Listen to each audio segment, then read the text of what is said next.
A little embarrassing, but thank you, Betsy and Kim and Kevin. I appreciate that a whole lot. I'll just give you a little bit of a sneak preview here. The title is Confluence and Sustainability in Design. I'm not going to dictate a hard lesson here on sustainability. That's not really what I had planned for this evening. But I did want to talk to you a little bit about who we are, because I assume that there's a lot of people here that don't know what our firm is all about. So I'm going to talk a little bit about our practice, just very briefly. And then I'm going to talk about something that's really central to our approach. And then lead our approach and the way we view the world and the way we think about architecture and place into a range of examples that take us up to some of the more current work, the most current work that we have. And so, as I believe Betsy mentioned, so the work has now taken us all over North America. We have not moved beyond that, and I think that's probably a good thing. I think we have plenty to do here and really love what we do. I will also be talking to you about sustainability, probably without using that word. I really want to primarily focus on what I think is dramatically important, and something I think architects of all age and all practice areas should remember, is that what we do is for people. And when we practice as architects, we're building human habitat. And we have to do that in a way that's sustainable, of course. I think that's sort of the most basic level. But we want to be doing it in ways that enrich the human spirit and create a better world. And I know that all sounds very cliche and sort of sometimes trite, but I really feel like this is important. We have to continue to remind ourselves for whom we build. And so I hope you'll see that in some of the work without me having to use a lot of the technical jargon and lingo that comes up along with it. But we'll by the way, please feel free to just stop me and ask questions at any moment. There's no dumb questions here, and I love engaging with these issues. So just please blurt out and stop me anytime if you'd like, or we'll try to get through it and quickly enough to leave some time at the end for questions as a whole. But first, about our practice. So we're 80 plus people, plus or minus, that are based in Texas, in San Antonio. Texas's first great city, one of the oldest cities in the country. It was one of the cities that was founded by the Spaniards when they came north. And it is a place of rich cultural heritage, and it came upon a place that was of rich ecological resources as well. And so we all have come to love that place and call it our home. This is us and our families. Now, this picture is probably a couple years old now, but this shows just our annual retreat where we all get together, and we love working together. We feel like it's all about the work that everybody's passionate about, but even more so, it's about us, our collaborations together. And so when I see Kimberly and Betsy moving out, and as people do, it's always great to be able to have a chance to get to see them again, and because we feel like they're part of our family as well. So when you think in the history of the firm, one of the first projects we were well known for is the Carrara residence, which was basically an attempt this won a National Honor Award 25 years ago. So the first honor award the firm had ever won. But it was a simple idea of utilizing salvaged industrial structures to turn them into screen porches, relocated onto a natural site, where the industrial architecture of the past was revitalized to create an interesting new home that fit the environment and allowed for people to enjoy engagement with the outdoors. Oops. And I joined the firm just after that, and this was one of my first projects, which was the Government Canyon State Natural Area. That project sort of gave us some notoriety, and we started to be able to have some opportunities to think about more deeply about the kinds of projects that engage the natural world. And this was what I would consider to be one of our very first EcoCon projects. This was a project where we were using salvaged oil field stem pipe that was local to the area and endemic to the local ranches. We were using gravity to allow water that was captured via these roofs and stored underground in these concrete cisterns to be pumped via solar pumps to stored 25 feet above the ground, and then gravity let it flow in to flush the toilets and to irrigate the landscape. So we were reinventing technology that had been once very prevalent on the ranch and in the industrial world that had been lost to our current thinking of architecture. And so we had to kind of reinvent that. something that we called ranch tech at the time. We were trying to really think about how the practical solutions that you find out on the ranch and how you could apply them to making practical solutions for today. At the same time, working on the World Burning Center, and Kimberly mentioned to me that some of you students may have studied this project, but this was one of my first really big projects. It was an honor award winner way back, which tickled me pink, of course. But it was also a COAT Top 10 winner, and to me, that is the highest honor. It really, to me, really symbolizes that intersection between sustainability and design, and we can call that confluence, or we can just call it something that is just something that happens as one exercise, and that's the way I prefer to think about it. But again, taking a look at the vernacular of the Rio Grande Valley and these rugged agricultural buildings, taking these Quonset shell structures that can self-support a span of 30 feet in this case, without any intermediate supports. This actually is the structure and the roof together. We figured out that it saved us 40% of the steel of weight of steel that would have gone into a traditional truss system. Is taken care of by this arch shell that was formed this burning center, and it seems so appropriate in so many ways to that environment.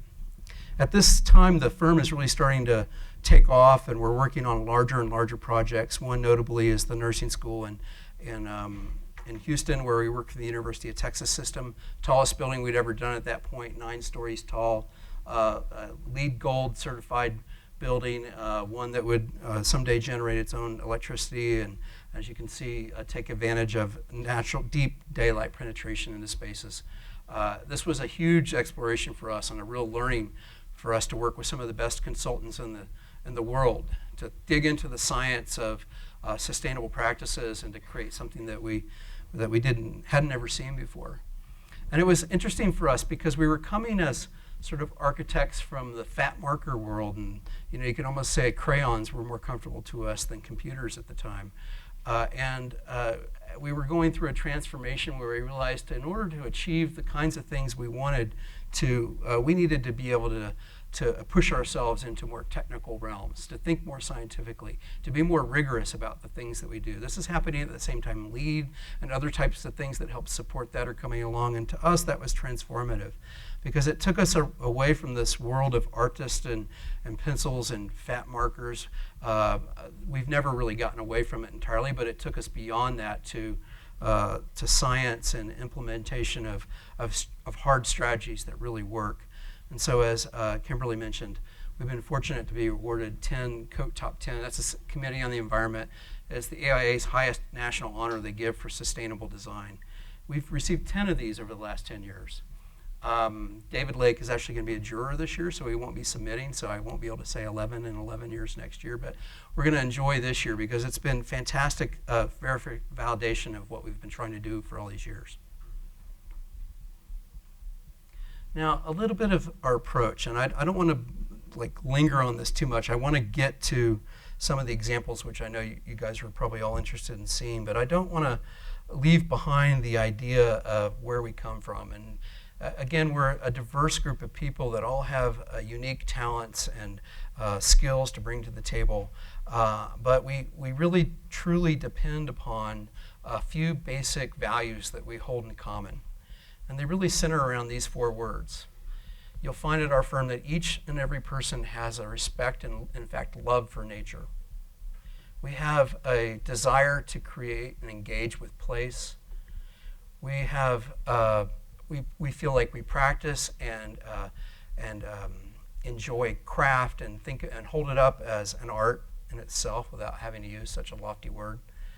And then we also, this last one is this idea that we are willing to embrace restraint and see restraint as a condition of design every bit as much as opportunity. So put that in your minds when you see the work we do, because it's really this idea of embracing restraint that puts us into context with the real world, and I think makes us responsible players in the world, stewards if you want to try to use that word. But it's not something that should be seen as an anti to design or something that is a negative. We really think that it's, in a lot of ways, it's the springboard. So hopefully you'll see that in the work. Now, in thinking about this, I did a TED Talk a few years ago where I talked about this idea of beauty. And a friend of mine was writing a book called The Shape of Green. His name's Lance Hosey, a great guy. And we've been talking about this for a long time, and he'd share with me something he was writing for his blog, and he said, we don't love things because they're non-toxic and biodegradable. We love them because they move the head and the heart. And he went on to say, aesthetic attraction is not superficial concern, it's an environmental imperative. And he says beauty could save the planet. So, that struck me because I think what Lance was saying, that it's not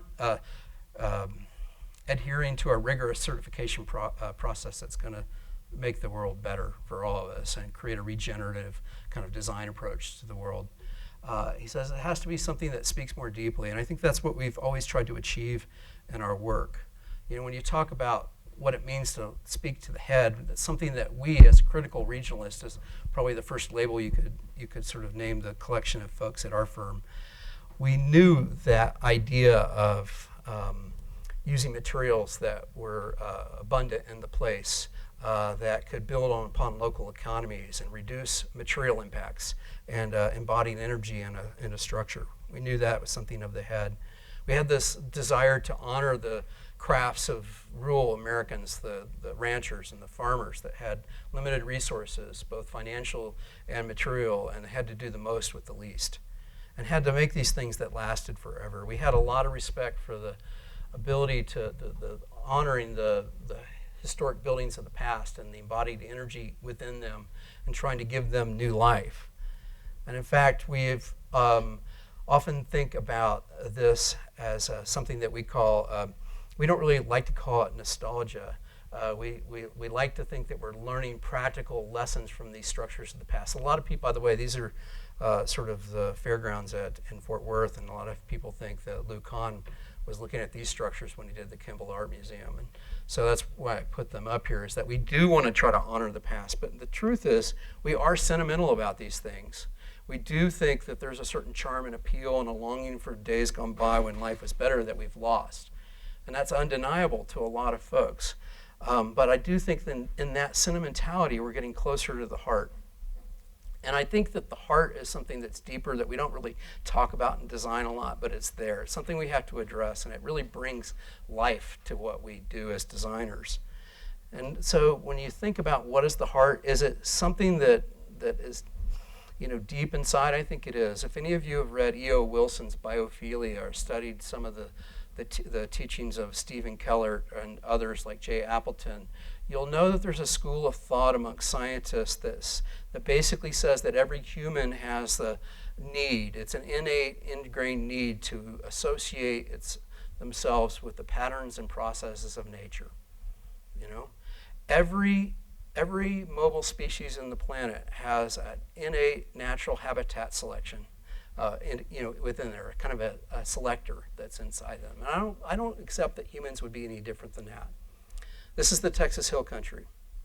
It's not so different from the African savanna, where humans are best known to have evolved over the course of tens and thousands, if not hundreds of thousands of years.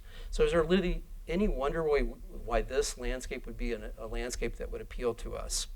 Everybody who lives in urban Houston wants to come and retire here. This is the point where scientists that explore the sort of human evolution would say these spaces appeal because of that relationship where we as humans have learned to survive and in fact thrive in the natural environment over these millennia.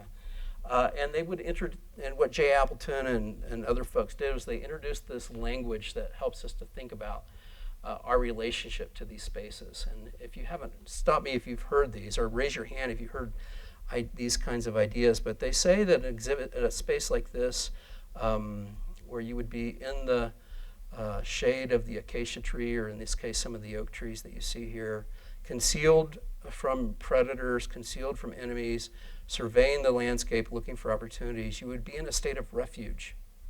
You're in the shade, you're in a comfortable zone, you're surveying the savanna, looking for opportunities. That's prospect. So they're putting some words to some ideas that I think are deep within our hearts, deep within our evolutionary biology, in fact, that speak to us. And part of what we're trying to do is imagine and think about how that relates to the buildings that we build. You know, in evolutionary times, there was a prehistoric time when the woodland forests were foreboding and dark and dangerous places. It was not some place that people felt welcome. But humans as a species learned to thrive and push forward into these places. And I think there was a certain absorption of some of the qualities that you see, the dappling of light in a clearing, drawing you through the woods. You guys have all been hiking in the woods and I think have seen where the light comes through in the dark woodland forest, and you're like drawn to that. Sort of, it's part of your being to be drawn to that. It's something that we call in the biophilic language enticement. It also is wrapped up in something that's called peril, the idea that human species are unique in some ways amongst many species, that we're willing to push ourselves beyond to explore and go into places that are dangerous.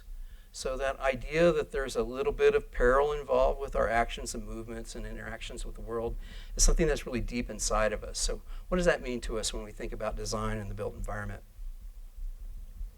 You know, when you add water to these kinds of environments, the complexity ramps up and it's incredible. You know, I think that one of the conditions we find ourselves in the 21st century is that we've somehow lost track of our relationship to the natural world.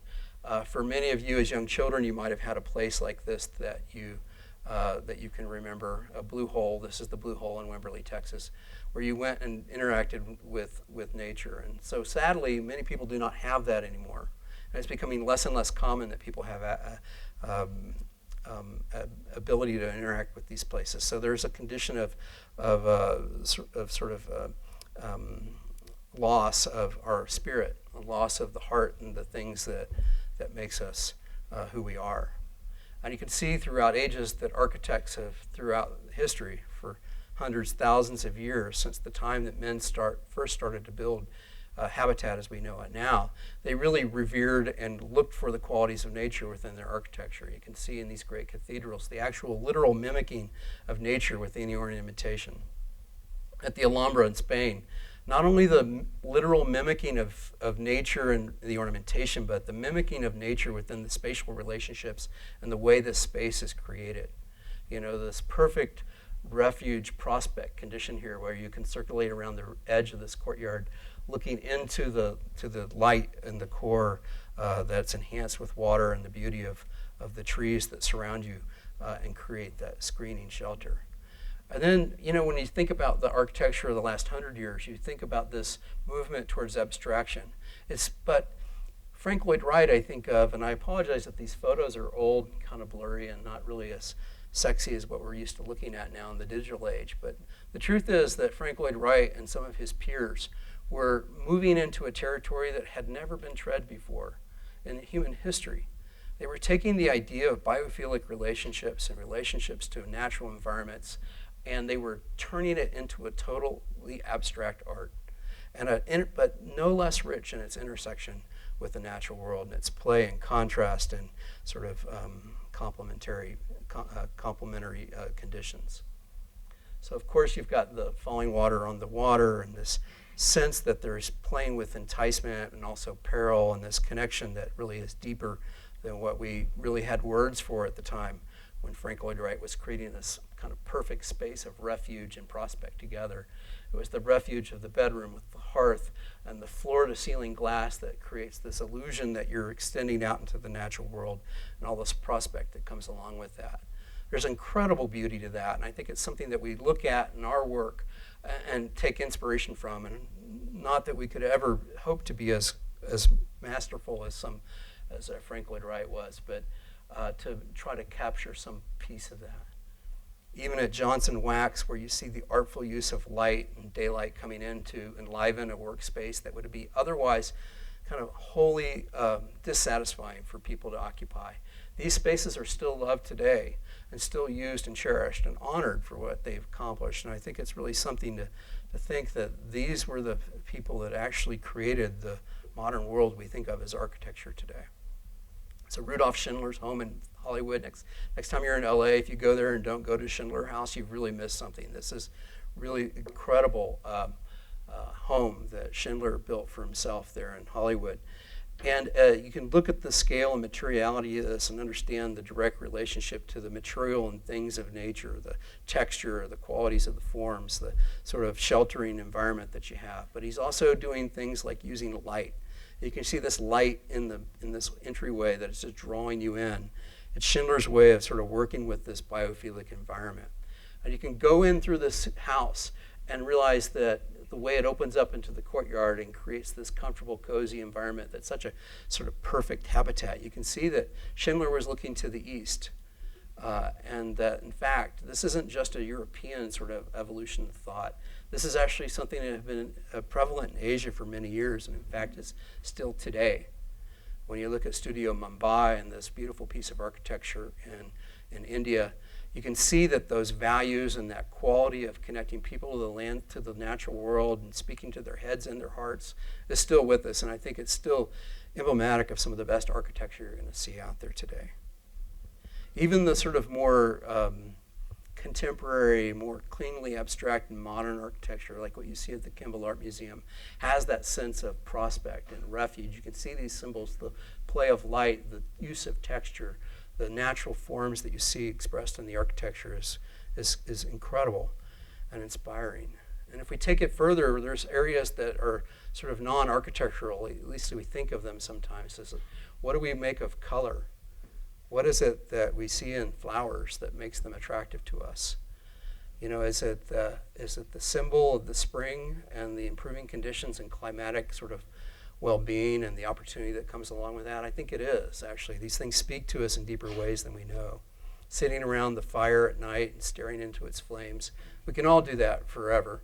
It also symbolizes this sort of gathering component that we as humans experience and really need, and I think is important to architecture as well. And at the same time, I think it has a lot to do with this sort of need for humans to people to kind of control and manipulate and interact with their environment. In this case, this is Donald Judd's sculpture in Marfa, Texas at the Judd Foundation there. Beautiful art. It's reframing and reflecting nature. It's using all the elements of the natural world to speak to people's spirit. And I don't know of any place I've ever been that's more beautiful than this artillery shed that's got hundreds, I don't know how many. Does anybody know how many of these aluminum boxes that are simply milled aluminum put together to display light in different ways? It's inspirational. So when we, as a firm, start to try to deal with these things, we think about places like the Alhambra. And this is one of the earlier homes that we did many, many years ago. I want to say back about 1990, actually. So I'm going to take you through a little bit of a sort of a timeline here. But you can see this is Texas, South Texas, which is blistering hot, unbelievably hot.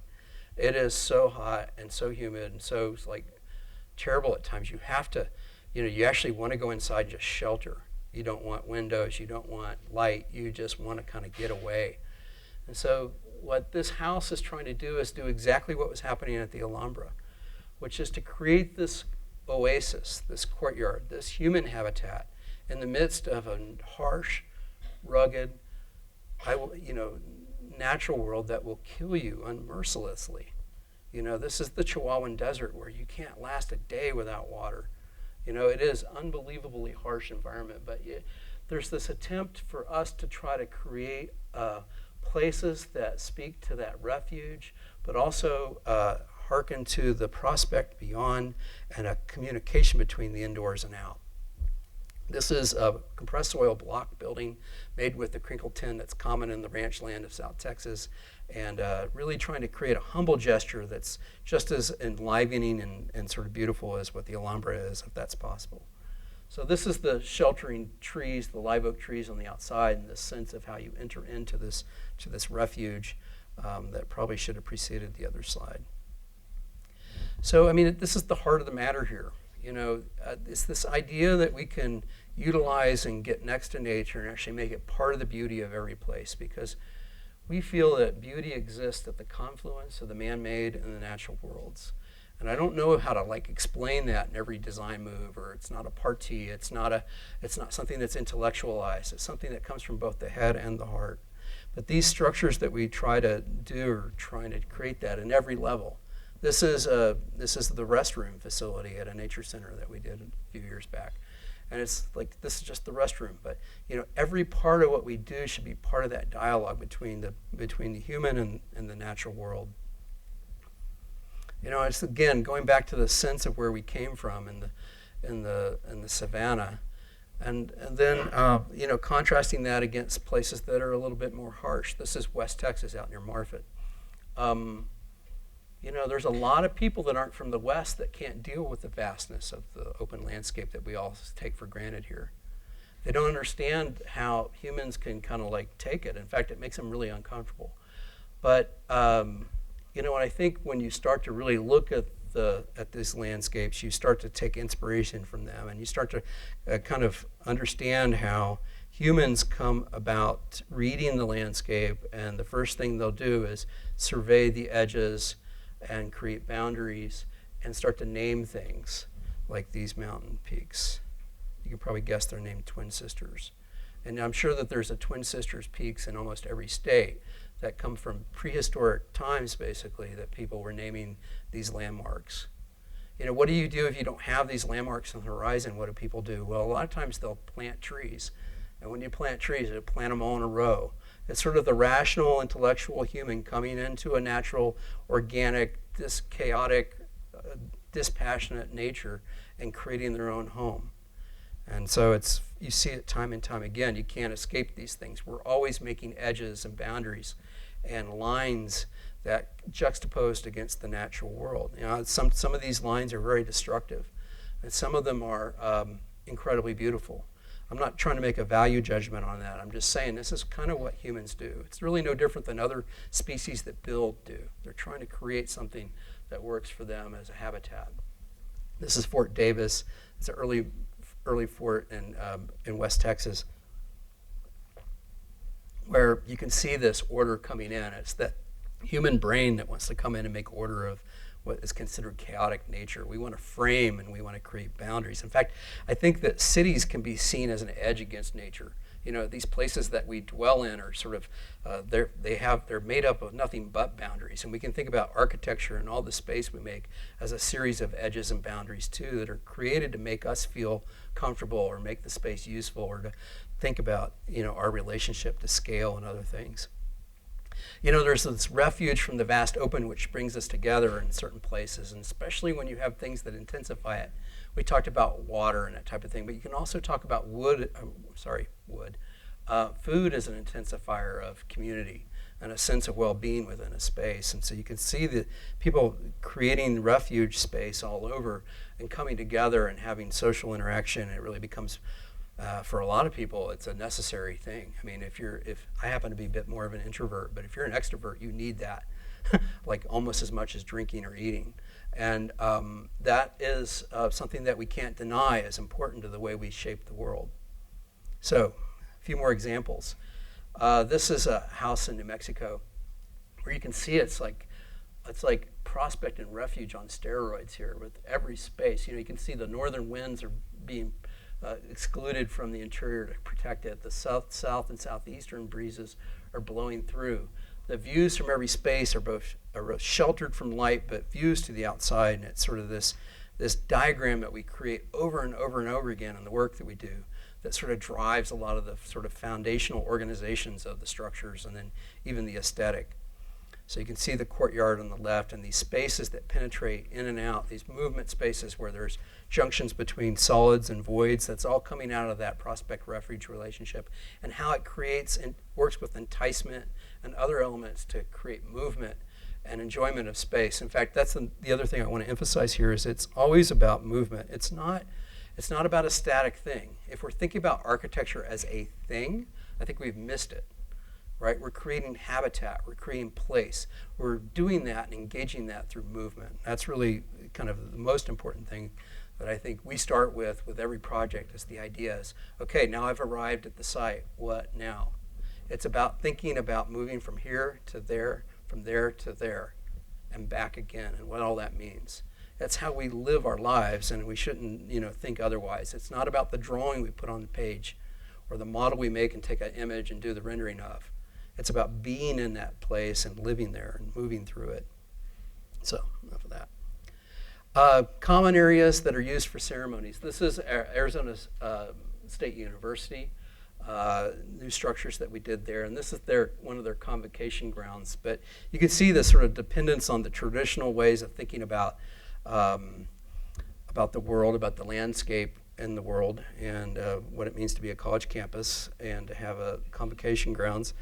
That's completely from UVA or something like that. It doesn't really fit in the desert. So our idea behind this project was to do everything that you see around the edge of this thing that was already there, and that was to really embrace the desert and create a new identity for the campus that was about its own ecological place in the world, not about something that came from Europe.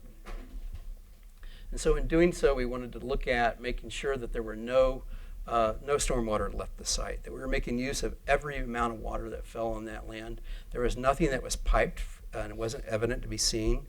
Sort of runnels that created waterways that fed this luscious landscape. The fact that creating shade conditions helps slow down the evaporation and increases the use of that water. Again, the idea of courtyards at a much larger scale than the home scale, than someone's private residence. This is now a public courtyard for a university, happens to be right near the science buildings where there's these activities of you doing science projects outside in a courtyard.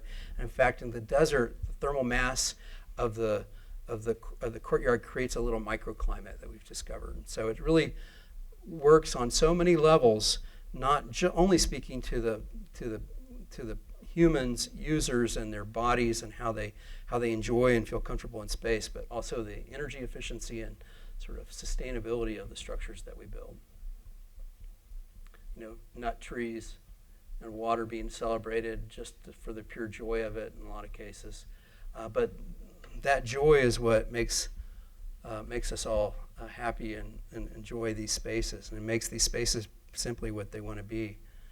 Thinking about some of these sort of interesting perches that are created on the mall there, which is sort of basically a new kind of a campus mall, where classrooms and sort of study spaces are now extroverted out of the building, so you can kind of create this perch. It's a little perilous little spot where you can, survey the mall and stay protected and sort of engage in the natural world in ways that a lot of times you don't do on a college campus. So important. And I wanted to talk a little bit about some of those things that we find inspiration from and deal with as tools, and when we think about architecture. And there's light that warms and reveals the visual order and complexity. Order and complexity is one of those basic tenets of human evolution.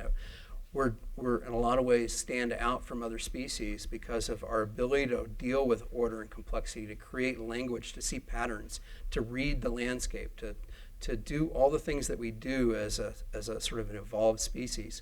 It comes from this idea of order and complexity and how we comprehend that so deeply. Light reveals that, and there's a beauty to that order and complexity. There's contrast and patterns all around us, yet we forget to see them, right? But we're stimulated by them nonetheless. When you're out in the sunny, crisp day in a dry climate like what you find in Boulder, you can't help but be struck by these kinds of contrast. It's not something you see all over the world, but it's part of what makes this part of the country beautiful. And we can't forget that. Now in the Northeast and Maine, it's a different kind of beauty. It's a subtler, softer light most of the time. And it's different, but it's just as beautiful. And so when we become in tune with that, I think we know how to deal with these elements within the buildings that we build in artful ways. The light plays against surfaces, providing contrast to the sky, and it can often provide this kind of intensity that's seldom seen. It reveals color and warmth, and it reveals things about the changing day. I bet you can look at this photograph and realize it's nearly dusk. You can tell by the temperature of the color of the light and the way it reflects the colors on and this is El Cosmico, which is a project we did in Marfa, Texas, which is kind of become a destination for people all over the world. In fact, it was, I think Condé Nast called it the best hotel to visit at night, because of the beauty of the sky and the light that's there from the natural world, but also the artificial light and the way that we filled the space with color and sort of liveliness and pools of light. This isn't even illumination. This isn't conform to the sort of standard requirements that you find for the parking lots and campus settings. This is really about sort of creating a sense of connection to a natural place that's rare in the world today. So if you ever have a chance, it's a great place to go visit. You can rent one of these trailers or stay in a teepee or a yurt or bring your own tent and see Donald Judd's art at the same time. So light is displaying form and texture and sort of even the relative position of the sun. You can tell where the sun is by looking at this wall for this building in New Mexico, right? You can probably, if it wasn't a black and white photograph, you could probably tell something about the season, and obviously the climatic conditions. But it's really something that we can't ignore as a tool in design. It's light and shadow creating patterns and transforming surfaces. This is inside that same house where a little bit of a green room that's on the other side of this trom wall that displays light. That's all it's doing, It's like you don't have to, and I love this example because you don't really have to see the light. You don't have to see outside to feel it. It becomes part of the environment that you're in, even when it's not a direct relationship. So this trom wall is helping to heat the space, but it's also displaying art in a really unique and beautiful way. But I think there's something to be said for this idea of understanding how to connect the nature without your eyes too. You can do it through sensory with your skin and with sound and with smell and so many of these things that we seem to ignore sometimes as architects, but some of the best solutions and things that we see in the world are results of that. Back to the visual, the idea that light can create accents and effects, this sense of tracking the sun is super important, and it has been for millennia, and also just it creates a sense of freshness and life, and sort of contributes to space in just an easygoing, casual way that doesn't have to be overthought.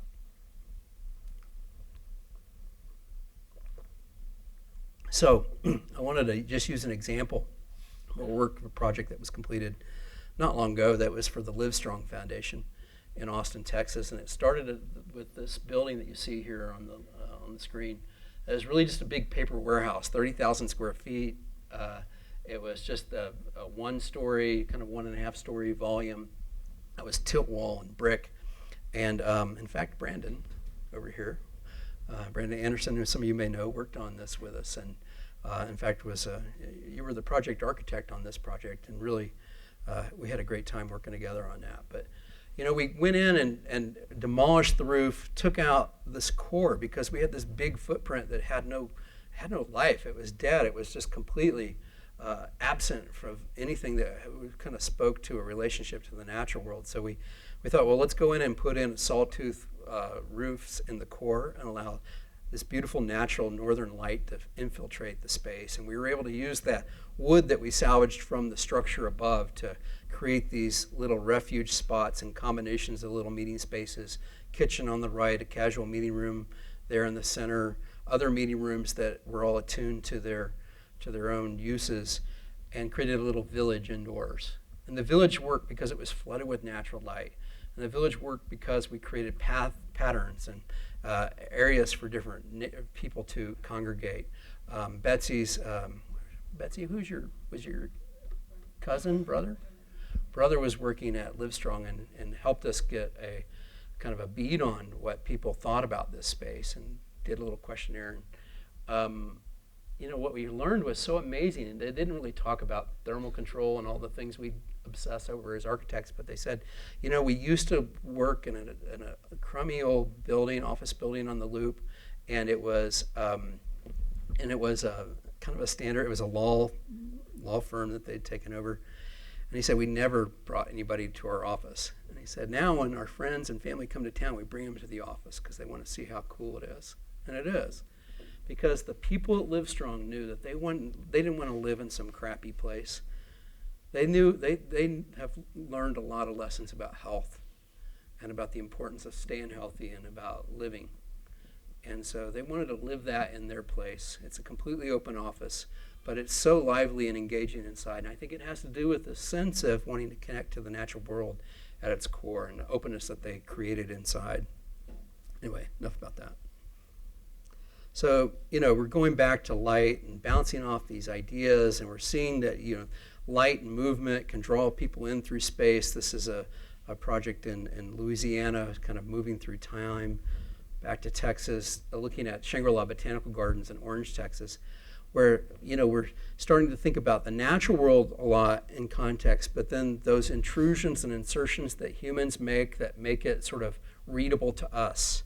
It's these destinations that are crafted by hand. It's the landmarks we see in the landscape. And in this case, just something that's a perch on the water that's inspired by Japanese torii gates or Asian torii gates. And it doesn't have to be there. Its only purpose to be there is to draw people into the landscape and to create some order and sort of humanness and something that would be otherwise a wild nature.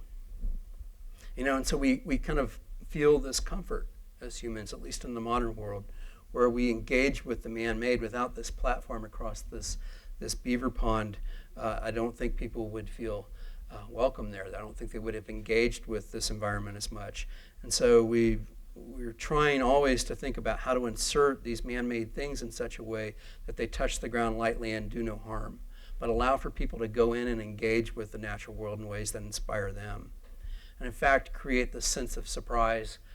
You can build structures. These are all on this swampland in East Texas, and they're propped up on helical piers, which are just basically corkscrews that we were able to build these platforms in and use a bobcat, which, if you know what those are, is sort of thing that just drives these big sort of corkscrews into the ground, and we just build the platforms and go from there. But that relationship, that sort of sense of revealing nature and the awe and wonder of it all, I think is really sort of central to the work that we do. And that has everything to do with movement, has everything to do with going from a sequence of experience to an arrival at a place that reveals things that you hadn't seen before.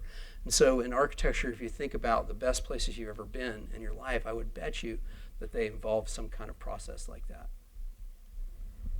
So this is something. It is something you can plan. It isn't serendipity. If you take the approach that designing with movement and experience in mind, rather than thinking of that building environments as a design of a static object, you can do this. This is a home that was built in hill country in Texas, where there was this existing weir that you see on the left, and we've created this home that basically that is a front porch onto the water. But the project really works because you approach it across the water, and you're drawn to the porches and the building beyond in a way that sort of you just have to get there. Yet the experience of getting there is just across this weir that's really not even meant to be walked on, frankly. But it becomes this engagement with the environment that is intensified by the fact that it isn't perfect and that it isn't kind of 100% safe, and that it is sort of a raw and rugged way to engage with this particular landscape. Now, of course, you can see this is a rather affluent person's home. It is imbued with all the creature comforts you could ever want, yet the living space is outdoors. The rest of it's really just support. This little porch that you see where the fireplaces are, that's where they live. It's just creating this comfort zone in the natural world that really takes the design to another place. These are comfortable places of refuge balanced against prospect. Using local materials always. Thinking about that balance between solid and heavy and light and delicate. Gateways and portals that are reframing you in context and moving you from space to space, reorienting. This is something that Japanese architects knew so well. Take a look at some Japanese gardens and Japanese architecture itself, and you see this constant reframing and reorientation of the person as they move through space. It's incredibly interesting places to visit because there's always something new being revealed. And I think in our world of Western architecture, where we've sometimes hold objects and sort of formality on, and symmetry on the, and on axes on the high pedestal, we've lost track of that sometimes. But when you look at the east, they never lost that. This idea of creating perches and new perspectives on the land is incredibly important, while also remembering that sense of refuge and shelter. So this can happen at a variety of scales. This is a full goods warehouse redevelopment of the Perot Brewery in San Antonio. If you're ever in town, look us up. We'll take you over there. It's a great place. It's a 26-acre brewery. If some of your parents might remember Pearl beer from the land of 1100 springs, this is where it was brewed back in the day. And so we've tried to take a look at how to rediscover this old urban infrastructure and create something new. So this old warehouse building's now been converted into a multi-use space where you see restaurants and meeting spaces and nonprofits offices and live work spaces and things that really have become quite lively. And I think it really adds to that sense of context and nature and the interaction with culture when you can go back and look at what our ancestors had and did and honor that in ways that are fresh and new. You know, again, even in this space, we've got that prospect refuge condition. We've got edges and boundaries created where, you know, there's the activities on the plaza bounded by these layers of space, really, that one looks upon the other, and there's an interaction that creates a richness in the environment that sometimes we don't see. There's natural light is always peeking in. This is where we took the core of this big warehouse and blew out what we call a dog run. In Texas, it's a traditional way of building where you bring breezes through a building. And so even at this large scale, we're bringing breezes through the building to reduce the amount of dependence on artificial conditioning systems, but also just to enliven the space and create more edges. Of course, always, even in outdoor spaces, we need to always be thinking about bringing in natural light, because sometimes we can find ourselves creating dungeons. At the San Jose Hotel in Austin, if you're ever there, it's another great place to stay. Started as it's just an old rundown motor court on South Congress in Austin. Now it's become the catalyst for redevelopment of that whole side of town. The Mavericks have written a song about it, and everywhere I go, people have comment on the San Jose because of the qualities of the place that we created there, which I think really came from this idea of creating edges and boundaries. First off, you can see the introduction of these new walls that were sized just to be at a human scale, to create separation from the busy traffic and congestion and noise and fumes of the street, to create courtyards on the interior that you experience through movement through space and being enticed to the interior. We removed the asphalt parking lot and everything that was inside and restored these 1930s buildings, modified them greatly, but created a sense of space inside that's so alive with activity and people and natural landscape that it has become kind of emblematic of Austin in a lot of ways. It's one of the most visited places in town, and to this day I think it still runs a 95% occupancy rate. And it's not because these rooms are great, it's not because the architecture is great, but it's because the space that's been created at the intersection of the natural and the man-made world here works. And it works for people. And there's people there every night enjoying company of each other just because it's a good place to be. It's not any deeper than that, really. It's just about getting out of the way sometimes and letting people and space do its work. It's kind of knowing when to hold back and exercise restraint. So this one is, Kevin mentioned earlier that we have just finished our first Living Building Challenge project. Just received certification this last year. This is at the Dickson Water Foundation. How am I doing on time? Am I way over? Okay. This is a Dickson Water Foundation, North Texas. This is an organization whose mission it is to conserve water by helping to spread good prairie conservation practices through range management. These are ranchers. These are guys that work in the land, with the land, and raise livestock. Most of them are Donald Trump supporters. It's true. Like half our clients are Donald Trump supporters, believe it or not. But these guys are all about creating a conservation message, and they're doing it with what they know, and that's range management. So their whole thing is about how to rotate cattle on fields in order to preserve the prairie. And when we told them that, we thought, well, why don't we think about doing a living building challenge building where it would be, sort of hit all the marks on a true sustainable result. They said, no, sorry, that's not us. We're about range. We said, well, what if, we just kind of had to reframe it. We said, well, what if the building itself could just be emblematic and reflect all the things that are right about a living prairie system that's healthy and sustainable? And what if the building itself reflected that, your mission, in a way that would call attention to your activities and allow you to kind of be better at what you do? And they started to listen. And I was so impressed that this group of very conservative ranchers put their money where their mouths were, and they followed through, and we made the state's first living building. I think that it may be one of the first dozen in the world or something. It's not that many of them, actually. If you don't know about what the Living Building Challenge is, look up the Living Futures Institute. It's a sort of the brainchild of the Cascadia chapter of the USGBC way back, but it truly requires, it isn't just a rating where you get a score. You either get the rating, you either are sustainable or you're not.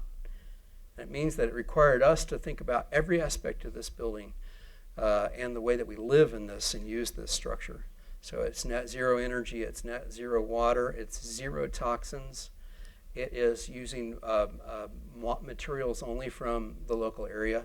There's many layers to this that I won't go into, but it really is something that I feel very, very proud of, the fact that there were people that were of divergent viewpoints in terms of how we see the world and how we live in it, but we actually weren't so far as we thought we might have been. And this was the result of a collaboration of people that knew that they agreed on a few simple things and we could get it done. So we're collecting all the water off the roof and storing it and reusing it, where all the wastewater goes through constructed wetlands and is purified before returning to the ground in a clean state. It's an exercise and sort of doing what we can with structure and shade, controlling breezes, allowing daylight. The building itself, the main space, is meant as an education space that can accommodate groups up to 200 people. Is used all year round in North Texas, which is probably not as cold as the Front Range, but it's pretty damn cold a lot of times. It's very, very cold. It's like Oklahoma, where the wind comes whistling across the plains and all that stuff. But what we found was that we could mimic the sheltering effect of a tree, which is about 30% open. So rather than blocking the wind, the cold winter winds, in the space that's completely unconditioned, we're filtering it. We're knocking it down, because when you actually try to go and force a hard stop on wind has its own ideas, and it goes around and it creates eddies and actually accelerates in ways you can't anticipate. It's kind of chaos. But we found that if we can mimic the openness of a tree, we can actually buffer the wind enough to create dead air pockets inside. And when we have 200 people in this space, which I've been in there in the middle of what we call a northern, when it was in the 20s, and we're all taking our jackets off inside because it's cozy and warm. All right, it's not separated from the natural world, but it's buffered in just the right way. Now, these doors and windows and walls can open up to create openings to the breezes in the summertime when it's hot. And you've got the sheltering shade of this large canopy, but you're opening up the building in ways to allow that southern, in this area it's the south and southeast breeze that filters through. And as long as you get that sort of air movement across your skin, your own body's cooling system, evapotranspiration takes over, and you can stay remarkably cool. So it's a simple building that's built on this idea of ranch tech. It's using all salvaged materials. This wood is from sinker materials. There were logs that were lost in the transport in the bayous and rivers of Texas. So using the sheltering qualities of this live oak tree to create space and place where people want to be and learn. So this is a group of kids, both inside and outside the buildings, sort of engaging in this space that operates entirely like the prairie, all on its own, and in a healthy and sustainable way. So that is that. One of the projects that we just completed out in Florida, which is, I want to tell you, even a more harsh environment in the summertime, just sort of melt you out there with the amount of humidity and heat and stuff. But we're doing a botanical gardens there. This ended up being a LEED gold project.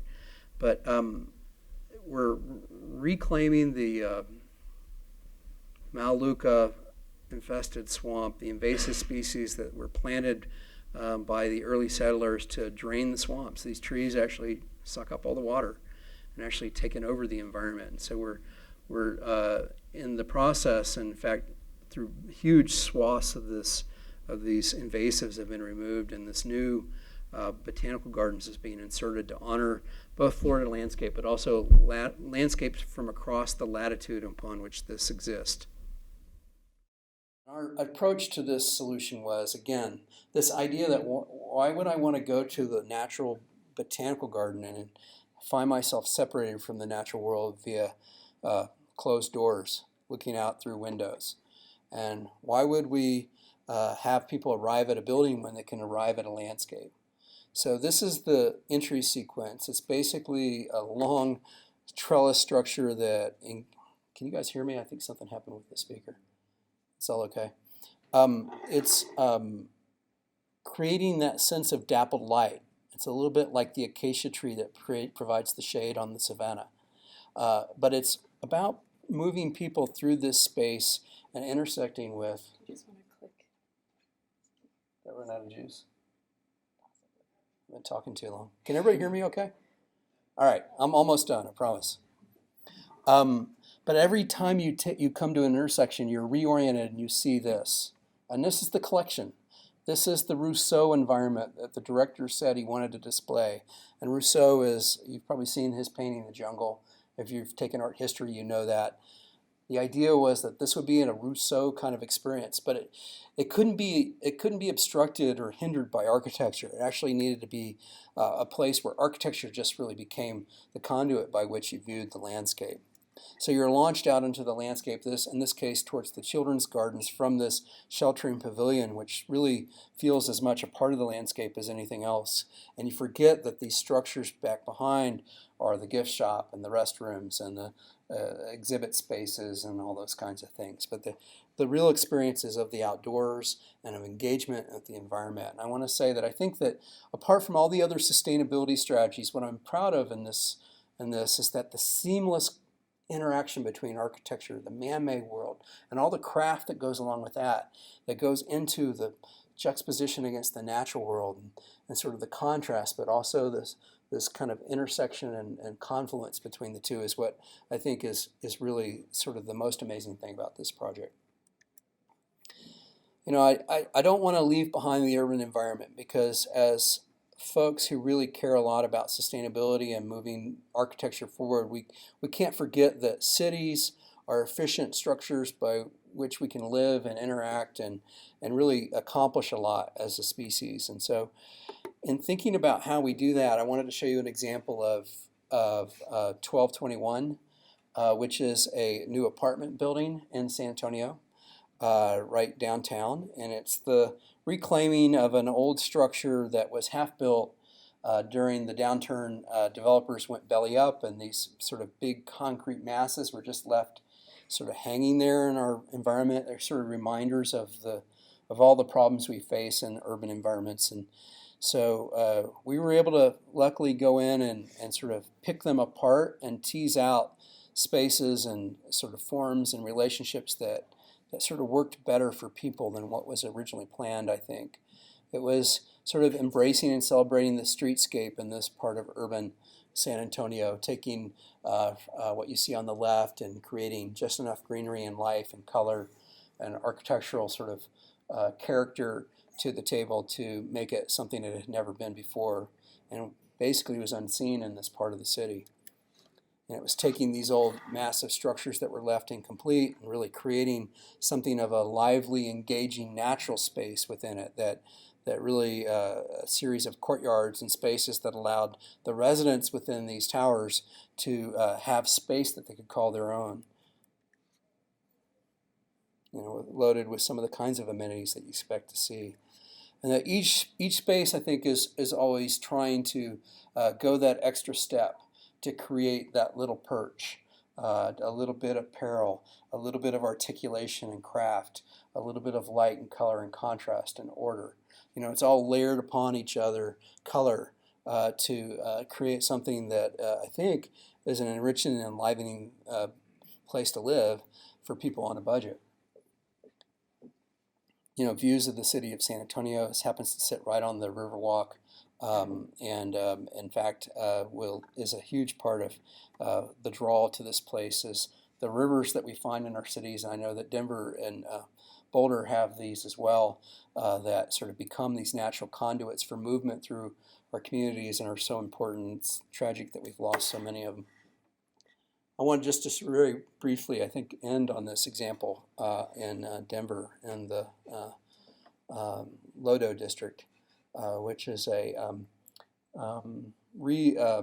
rehabilitation of an old machine shop. And I want to say, I think the history of the building was that it actually had some burlesque shows and things like that were there as well at some point in history. But, you know, there was this incredible kind of rugged, raw, textured, heavy masonry architecture and all the equipment that went along with it that was part of the industrial age that I think we all know had sort of problems, and that we've sort of suffering the consequences of the industrial age today. But at the same time, I think that there's ability to sort of turn some of those things back into things of beauty, to create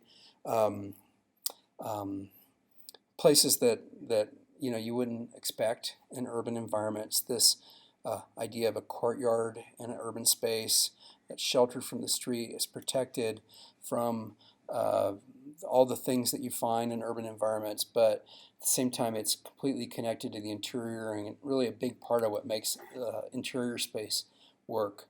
There's the idea of craft, and architects can do, and designers to bring their own level of sort of touch to any project and to create something new, exciting and interesting and engaging. And so we're incredibly proud of this work. That what we're really trying to do is just create those connections, those confluences between the natural and the man-made worlds in ways that enrich people's lives and make and make a responsible work of the things that we do in the world.